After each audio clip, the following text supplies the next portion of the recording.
বাংলাদেশে প্রতিরক্ষা তৈরি পোশাক ও চিকিৎসা খাতে তুরস্কের বিনিয়োগের কথা জানিয়েছেন দেশটির পররাষ্ট্রমন্ত্রী হাকান ফিদান। শুক্রবার পররাষ্ট্রমন্ত্রী খলিলুর রহমানের সঙ্গে দ্বিপক্ষীয় বৈঠকে এ বিনিয়োগের কথা জানান তুরস্কের পররাষ্ট্রমন্ত্রী। পাশাপাশি দুই দেশের মধ্যকার বাণিজ্য $2 বিলিয়ন উন্নীত করার পরিকল্পনার কথাও জানান তিনি। এ সময় হরমুজ প্রণালী দিয়ে পণ্য আমদানি রপ্তানির বিষয়েও আলোচনা হয়। 3 দিনের রাষ্ট্রীয় সফরে ঢাকায় তুরস্কের পররাষ্ট্রমন্ত্রী হাকান ফিদান। সফরের দ্বিতীয় দিন শুক্রবার সকালে রাজধানীর ইন্টারকন্টিনেন্টাল হোটেলে পররাষ্ট্রমন্ত্রী খলিলুর রহমানের সঙ্গে দ্বিপক্ষীয় বৈঠক করেন তিনি। প্রায় 2 ঘন্টার বৈঠকে বাণিজ্য, সংস্কৃতি, তৈরি পোশাক সহ বিভিন্ন ক্ষেত্রে বিনিয়োগের বিষয়ে আলোচনা হয়। পাশাপাশি প্রতিরক্ষা সহযোগিতা, নিরাপত্তা সংলাপ ও আন্তর্জাতিক ইস্যুতে সমন্বয়ের মতো বিষয়গুলো উঠে আসে আলোচনায়।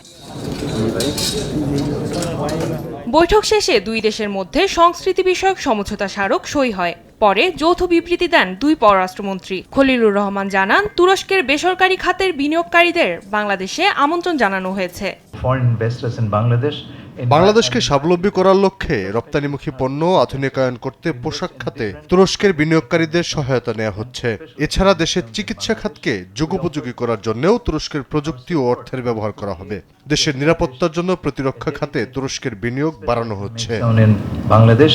পরে তুরস্কের পররাষ্ট্রমন্ত্রী বলেন, জাতিসংঘের সাধারণ পরিষদের নির্বাচনে বাংলাদেশের বিজয় আন্তর্জাতিক অঙ্গনে ঢাকার গুরুত্ব বাড়িয়েছে। জানান, বাংলাদেশের সঙ্গে কয়েকটি খাতে বিনিয়োগ বাড়াতে আগ্রহী তার দেশ।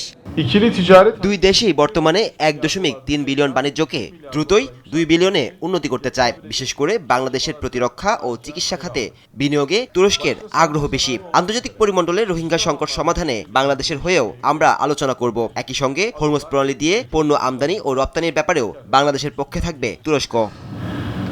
শনিবার প্রধানমন্ত্রী তারেক রহমানের সঙ্গে সৌজন্য সাক্ষাৎ করবেন তুরস্কের পররাষ্ট্রমন্ত্রী। আরফিন ঈশা, দেশ টিভি, ঢাকা।